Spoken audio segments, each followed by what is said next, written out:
it's time for some Karela. I posted a picture some time ago on my social media, and the response I had for this particular vegetable was unbelievable.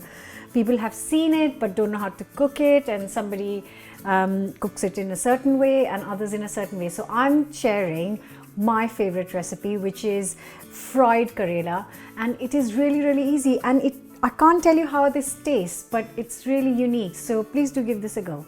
Today I'm using 10 of these Karelas, and I'm very slightly going to peel them off, not completely because I want the outer bit as well. Once I've done that, I'm going to thinly slice it and just take out the seed from in there. Now, I have to be honest, I actually love the seeds, and I know mostly when people cook this, they take that out, but I keep it in, maybe because my mom cooks it like that, and I love the crunch it gives to the whole sabji. So I'm not right now taking out all of them. I'm just taking out few big ones, and I'll leave the rest in.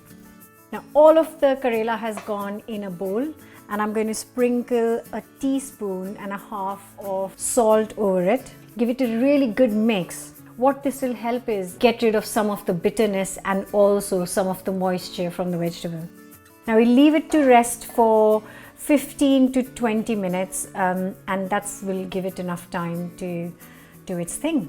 While the Karela is resting in the salt, I'm going to start with the onions. So here I have got in a pan sunflower oil, and I've just got enough so it can kind of shallow fry the onions. And I'm going to use 4 white onions, and I'm going to thinly slice them and cook them until golden. Once the onions are golden, we'll remove them on some kitchen roll just to absorb the excess oil. The Karela that was sitting with the salt, what I'm going to do is just pour a little bit of water on top and then just wash it off basically, and then give it a really tight squeeze, and then it goes straight in the hot oil. Once these Karelas are golden, we are going to remove them and place them on top of our onions, because all of this will go back in the pan in a second. Now whatever oil is left in here, we don't really need it because there's been enough oil in this already. So we'll empty this pan and we'll get it back on the heat and add 1 finely chopped tomato and just cook it on high heat for 2 minutes. All we want is to basically soften the tomato. And with that, I'm going to add 1 small green mango, raw mango. Now I'm using this because it's in season right now, but if it's not in season, which is most of the year, I'll just skip it, but it'll still taste amazing. But adding the green mango just gives it a lovely sour kick to it. Once the mango is in, all it needs is a bit of stirring, and just so that the tomatoes don't burn, because there's no oil in here, I'm going to add 1 tablespoon of water, and I'm going to add all the spices now. So I've got half a teaspoon chili powder, half a teaspoon turmeric, half a teaspoon garam masala, and half a teaspoon of mango powder. If you can't find raw mango, then just increase this to 1 teaspoon, and I'm not adding any salt because there was enough salt in the Karela. Once the spices have mixed in, we're going to throw in all the fried onions and Karela into it.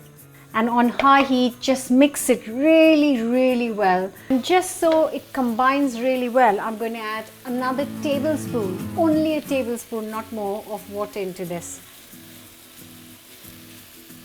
Now combine it really well on high heat because it'll remain crispy. And this will go beautifully with tadka dal or spinach lentils. The list goes on, but definitely try it with one of the lentils, and I will leave the link up here. And I'm just going to taste a little. Just get a bit of the onion, a bit of the Karela. I love Karela. Oh, this is fantastic, and it's got this lovely flavors because of the red onion. It's not very bitter anymore. There is very slight taste of bitterness, but that is what makes Karela, Karela. So this is fantastic. Please do give this a go, and it's really nice if you want to put it in chapati like a wrap, or have it, like I said, with dal or rice. This is beautiful. So please do give this a go. If you find it, you've never cooked this before, It's not a big deal. Just pick it up from the shop and go home and try this, and I promise you'll love it. So see you next week with a brand new recipe, and don't forget to subscribe and share it with your friends. Bye for now.